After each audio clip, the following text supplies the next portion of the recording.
Selamat datang kembali di Gudang Cara. Coba jujur, berapa kali hari ini kamu udah ngecek HP tanpa alasan jelas? Atau mungkin kamu pernah panik pas sadar HP ketinggalan padahal cuma pergi sebentar?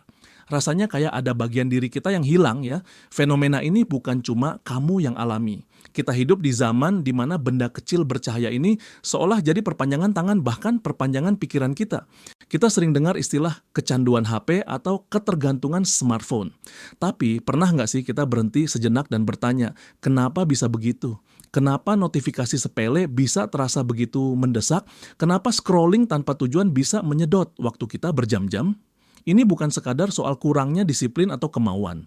Ada mekanisme biologis yang kuat sedang bermain di balik layar, tepat di dalam organ paling kompleks yang kita miliki, otak. Ya, otak kita dengan segala kerumitannya adalah kunci untuk memahami fenomena ini. Smartphone dengan segala kecanggihannya ternyata punya kemampuan luar biasa untuk berbicara langsung dengan sirkuit-sirkuit kuno di otak kita yang mengatur motivasi, kebiasaan, dan rasa puas. Di video kali ini kita akan melakukan perjalanan mendalam ke dalam kepala kita. Kita akan bongkar sains di balik layar ketergantungan smartphone, melihat bagaimana dopamin bekerja, bagaimana otak kita bisa dibajak, dan yang terpenting, bagaimana kita bisa merebut kembali kendali. Siap untuk memahami dirimu lebih baik? Ayo kita mulai petualangan neuroscience ini. Oke, mari kita mulai dari dasar. Di dalam otak kita ada jaringan area yang saling terhubung, dikenal sebagai sistem reward mesolimbik. Anggap saja ini sebagai mesin motivasi internal kita. Pusatnya ada di area bernama VTA yang memproduksi neurotransmitter terkenal, dopamin. Ketika kita melakukan sesuatu yang dianggap otak penting atau menyenangkan, seperti makan makanan lezat, mencapai target, atau bahkan mendapat pujian, VTA melepaskan dopamin ke area lain, terutama nukleus accumbens. Nukleus accumbens ini seperti tombol rasa enak dan motivasi. Ketika dibanjiri dopamin, kita merasa termotivasi, fokus, dan mendapatkan sensasi antisipasi atau kepuasan. Tapi tidak berhenti di situ, sinyal dopamin ini juga diteruskan ke prefrontal cortex, bagian otak yang bertanggung jawab untuk berpikir, merencanakan, dan mengambil keputusan. Pesannya jelas, ini penting, ini bagus, ingat ini, dan cari cara untuk mengulanginya. Sistem ini sangat krusial. Evolusi membentuknya agar kita termotivasi mencari makan, pasangan, dan belajar keterampilan baru untuk bertahan hidup. Dopamin bukan sekadar tentang merasa senang saat ini, tapi lebih kuat lagi perannya dalam pembelajaran dan penguatan perilaku. Otak kita jadi tahu, oh melakukan X akan menghasilkan Y, rasa enak reward, jadi ayo lakukan X lagi.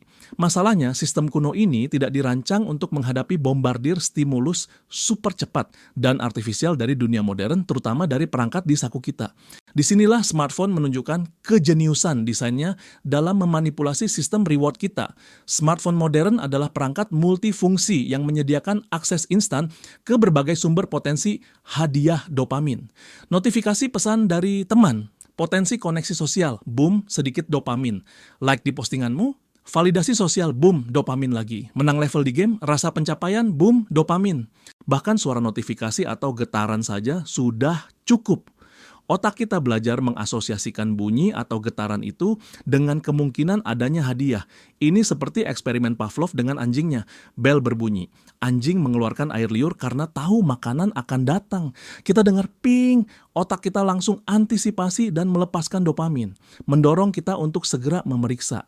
Fitur seperti infinite scroll di media sosial adalah contoh sempurna dari prinsip psikologis intermittent variable rewards atau hadiah variabel tak terduga.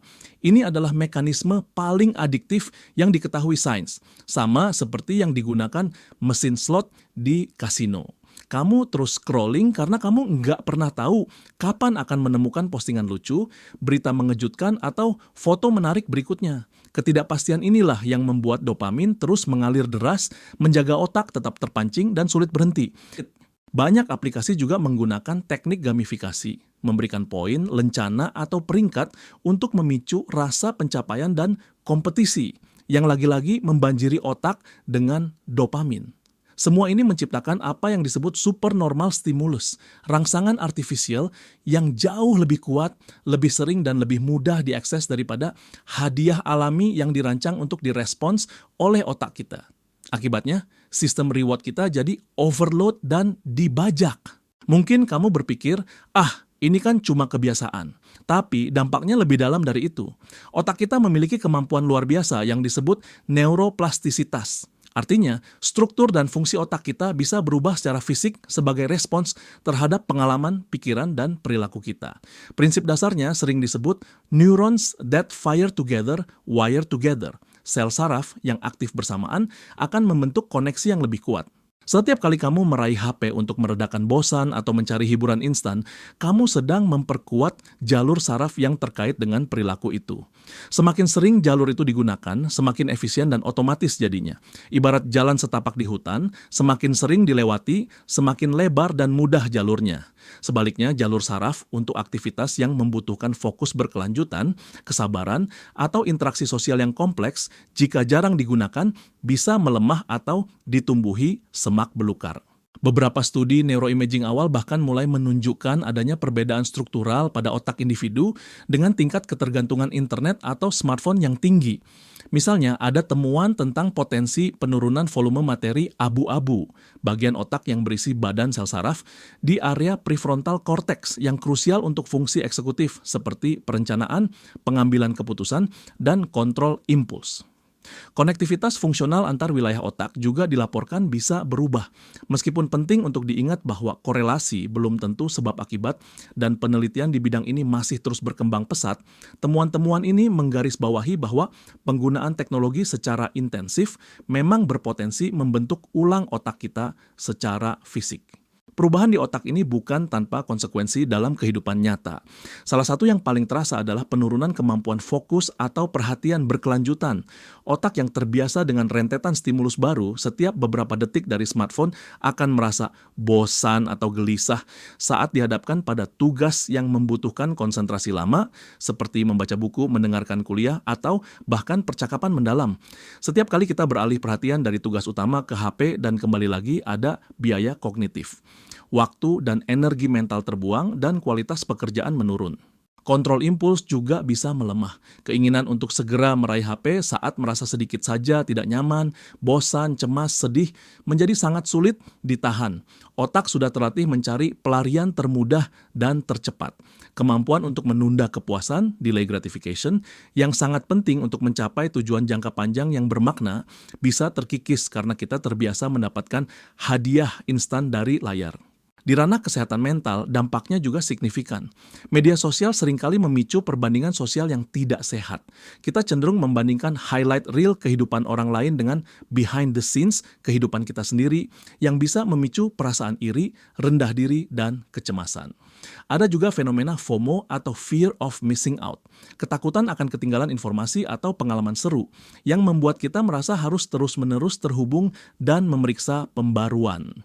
Dan jangan lupakan tidur. Paparan cahaya biru dari layar di malam hari menekan produksi melatonin, hormon alami yang memberi sinyal pada tubuh kita bahwa sudah waktunya tidur. Akibatnya, kita jadi lebih sulit terlelap, kualitas tidur menurun, tidur tidak nyenyak, sering terbangun. Kurang tidur kronis berdampak buruk pada hampir semua aspek kehidupan, fungsi kognitif, memori, pemecahan masalah, regulasi emosi, sistem kekebalan tubuh, bahkan risiko penyakit jangka panjang. Bahkan kualitas interaksi sosial kita di dunia nyata bisa terpengaruh. Fenomena FUBing, mengabaikan lawan bicara karena sibuk dengan ponsel, bisa merusak hubungan dan membuat orang merasa tidak dihargai.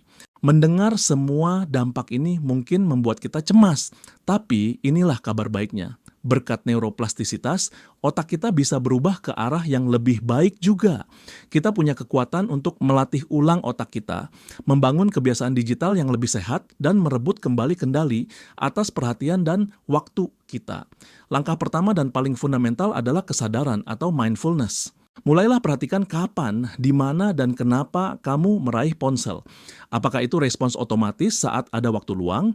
Apakah untuk menghindari perasaan tidak nyaman? Apakah karena FOMO? Gunakan fitur pelacak waktu layar di ponselmu atau aplikasi pihak ketiga untuk mendapatkan data objektif. Membuat jurnal singkat tentang penggunaan HP juga bisa sangat membantu mengidentifikasi pola dan pemicu. Setelah sadar, langkah berikutnya adalah menciptakan batasan yang jelas antara kamu dan perangkatmu. Matikan semua notifikasi yang tidak esensial. Biarkan hanya panggilan penting atau pesan dari orang terdekat. Atur layar menjadi grayscale, hitam putih, untuk membuatnya kurang menarik secara visual. Manfaatkan fitur batas waktu aplikasi. Tentukan zona bebas HP, misalnya kamar tidur, meja makan, dan jam tanpa gadget, misalnya 1 jam sebelum tidur dan setelah bangun. Buat lingkunganmu mendukung tujuanmu. Otak kita butuh stimulasi dan hadiah. Jika kita hanya mengurangi penggunaan HP tanpa menggantinya dengan aktivitas lain, kita akan merasa kosong dan mudah kembali ke kebiasaan lama. Jadi carilah aktivitas alternatif yang bisa memberikan kepuasan atau relaksasi yang lebih sehat dan berkelanjutan. Apa hobimu? Apa yang membuatmu merasa hidup dan terhubung dengan dunia nyata? Olahraga, seni, membaca, belajar keterampilan baru, menghabiskan waktu berkualitas dengan orang terkasih, atau sekadar berjalan-jalan di alam, semua ini bisa memberikan dopamin alami yang lebih seimbang. Ingat, membangun kebiasaan baru butuh waktu dan kesabaran. Akan ada saatnya kita terpeleset dan itu wajar. Yang penting adalah kembali ke jalur. Jika kamu merasa kesulitan mengendalikan penggunaan smartphone hingga mengganggu kehidupan sehari-hari, jangan ragu untuk mencari bantuan dari teman, keluarga, atau bahkan profesional kesehatan mental. Teknik seperti Cognitive Behavioral Therapy, CBT, terbukti efektif membantu mengubah pola pikir dan perilaku terkait kecanduan. Memahami bagaimana otak kita berinteraksi dengan teknologi adalah kunci untuk navigasi yang lebih bijak di era digital ini. Smartphone adalah alat yang luar biasa, tapi seperti alat lainnya, ia bisa digunakan untuk membangun atau justru merusak. Dengan kesadaran, batasan, dan pilihan aktivitas yang sadar, kita bisa memanfaatkan teknologi tanpa menjadi budaknya. Kita bisa melatih ulang otak kita untuk fokus pada apa yang benar-benar penting, membangun hubungan yang lebih dalam, dan menjalani hidup yang lebih penuh makna, baik online maupun offline. Jadi itulah penyelaman mendalam kita ke dalam otak di balik layar ketergantungan smartphone. Apa bagian yang paling mengejutkan buatmu? Atau mungkin kamu punya strategi jitu yang sudah berhasil kamu terapkan untuk mengurangi waktu layar. Bagikan pengalaman dan tipsmu di kolom komentar di bawah. Mari kita saling belajar. Kalau kamu merasa video ini bermanfaat, jangan lupa tinggalkan like, bagikan ke teman atau keluarga yang mungkin membutuhkannya, dan tentu saja subscribe channel Gudang Cara untuk konten sains dan teknologi menarik lainnya. Terima kasih banyak sudah menyimak sampai akhir, jaga kesehatan otakmu, dan sampai jumpa di video berikutnya.